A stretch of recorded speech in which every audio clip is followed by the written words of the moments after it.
r/pro revenge.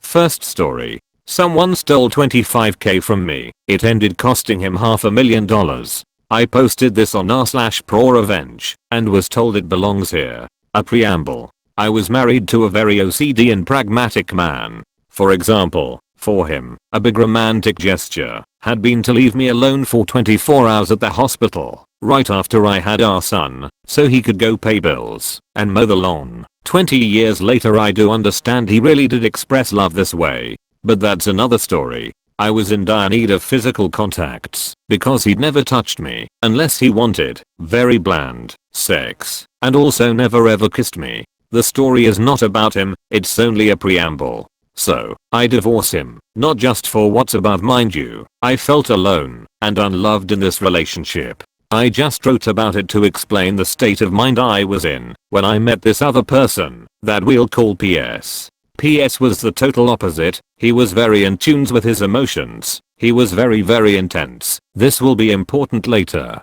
He really expressed love like I thought I needed. On our first date, the waitress asked how long we had been together, since he was so into me and touching me. He made me feel amazing. He had a huge house and a rather flashy lifestyle, so I assumed he was really well off. He told me he owned a car wash and a phone marketing company. Fast forward a bit. At this point we had been dating for about a year, and he had just asked me and my son to move in with him. I wasn't 100% sure, but he prepared the room for my son nonetheless. As I started spending more time in his house, still keeping mine, I also started to see strange behavior. He'd be up all night, but sleep all day. I also overheard a few phone calls where I was telling people they owed money and needed to pay, but the conversations didn't fit with a car wash or phone marketing business. At some point, he told me he was having money problem. He said huge clients were late in paying, and that was jeopardizing his house payments.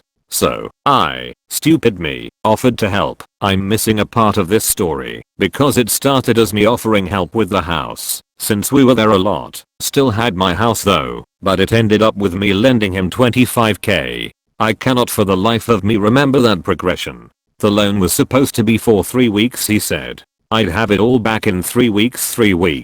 That 25k $ came from my retirement savings / son's college money, so I had to pay a fine to access it. It's also money it took me 10 years to put aside. That money was very important to me. During those 3 weeks, I went out to have drinks with my friends and found him on a date with another woman. I saw him French kissing another woman. I said nothing, went to his house, packed my shit and left. So anyway, I thought he'd be an adult and would still reimburse the 25k the end of this 3 weeks.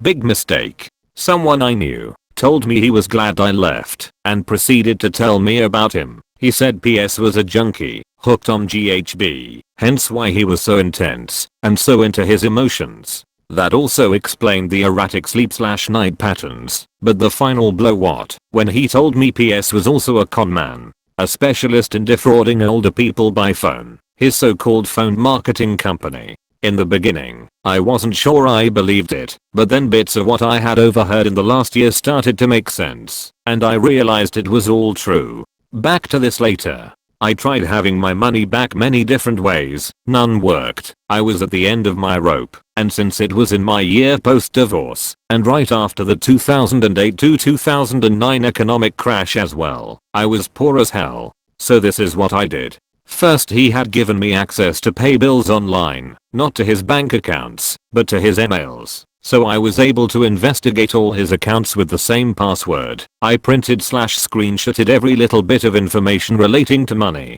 I found proof that he was indeed scamming people and found the people he worked with and even the name of the person at Western Union who facilitated the money transfer. I found out he was an organized criminal. I also found out he did this between the US and Canada. I started preparing strike one. So, for strike 1, I printed his face and the face of everyone working for / with him in defrauding people and left hundreds of flyers in his neighborhood.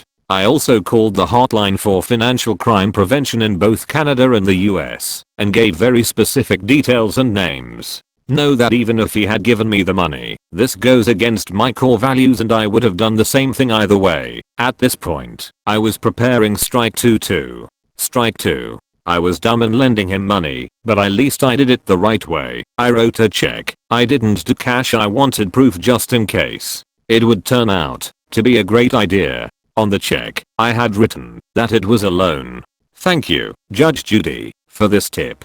Since he didn't pay me back, I prepared an invoice and sent it to me from his hacked email. When the time came to do my taxes, I filed the $25K as an expense using this invoice. I have many freelancers. I slid him as one of them, and it passed.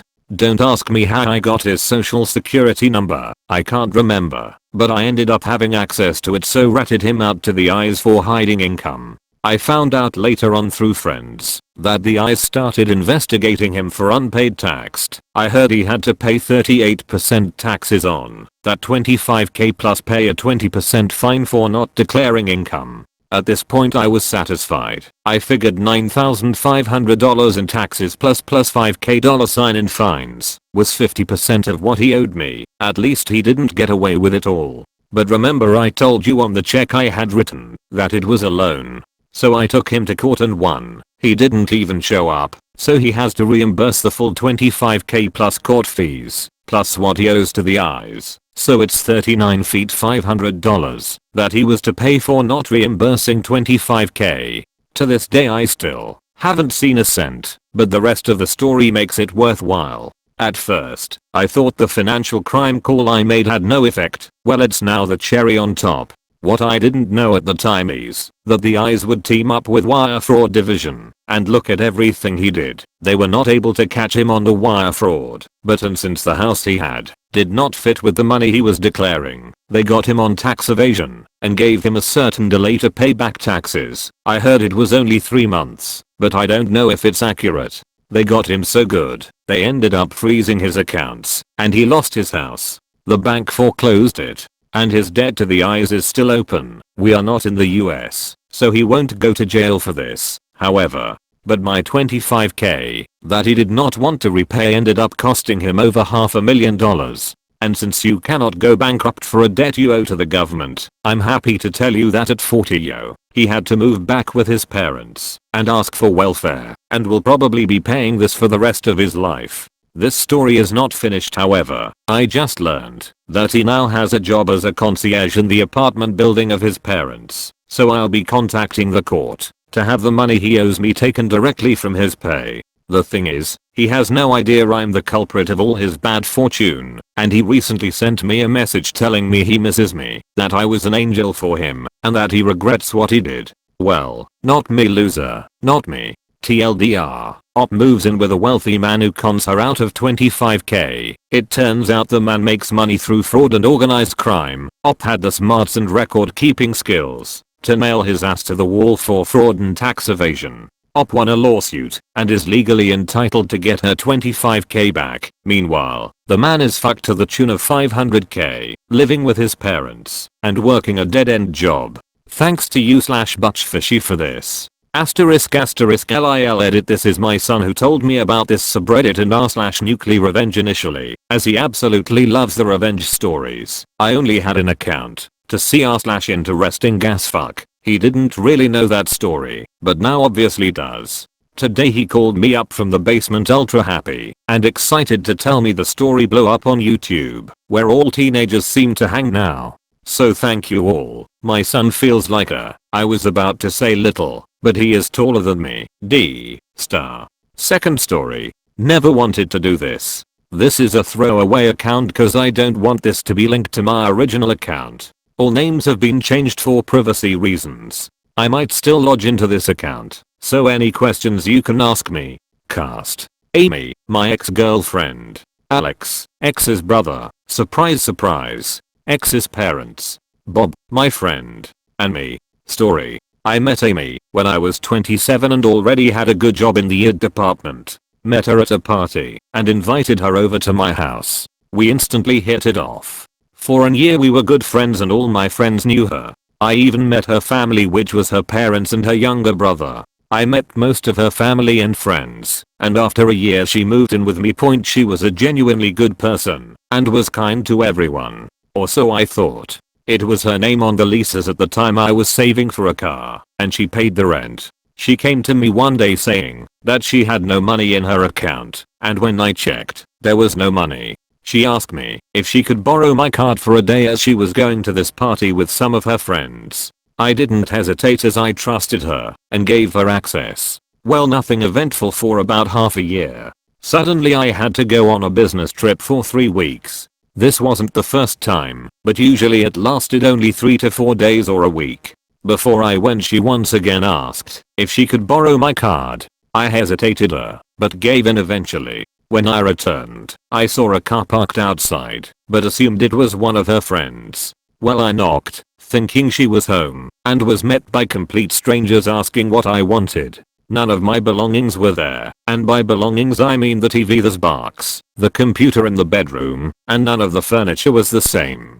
For the first time I checked my other phone, and saw tons of messages from the bank regarding money transactions. Hell, I lost all my savings, and was homeless, and had nowhere to go. Ended up staying at a friend's, Bob's place. The plan? Well, I had to find where she had run off to. I checked at her house. Nope, locked.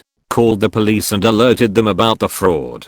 Called her parents, and her friends. Eventually one of her friends told me where she must have gone, as Amy had told this to her only. I can't name the place, but I'll call it X. So there I went with Bob, who she never met, and saw her at a club with her bro. Well, turns out he was her boyfriend and not bro. So Bob met Alex the next evening at a restaurant with Amy, and over the course of a month, Bob and Alex were good friends. So one day, when Alex was away, Amy came to Bob and expressed her feelings for him, and talking about how Alex was nothing but a idiot who would fall for any girl, just a piece of shit. And then she confessed about how she basically took away all my money, how she would do the same to Alex, and how she and Bob could run away and lead comfortable life. When Bob told me all of this, I realized that Alex was innocent, and I could include him in my plan. So Bob had recorded this conversation, and with this recording it was easy to convince Alex. The revenge.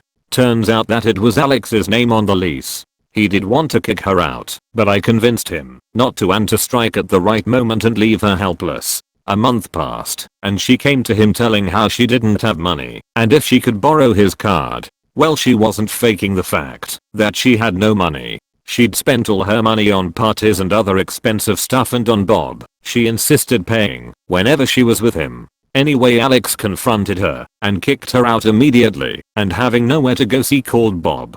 So the police was aware of the fraud against me, but having no evidence, I couldn't do anything. While she stayed with Bob, who alerted me as soon as it happened, I informed the police. They arrested her, and guess what? There was already a warrant for her arrest for other crimes. Fraud and a hit and run and vandalism. Then, I sued her. She lost the case as she couldn't afford a lawyer and had to ask her parents for all the money she stole. Her parents actually supported her in this. Her parents had to sell their house for all the money, and then she was given 15 years in prison. So now she is homeless, in debt, and has no friends, and her parents can't afford to help her anymore.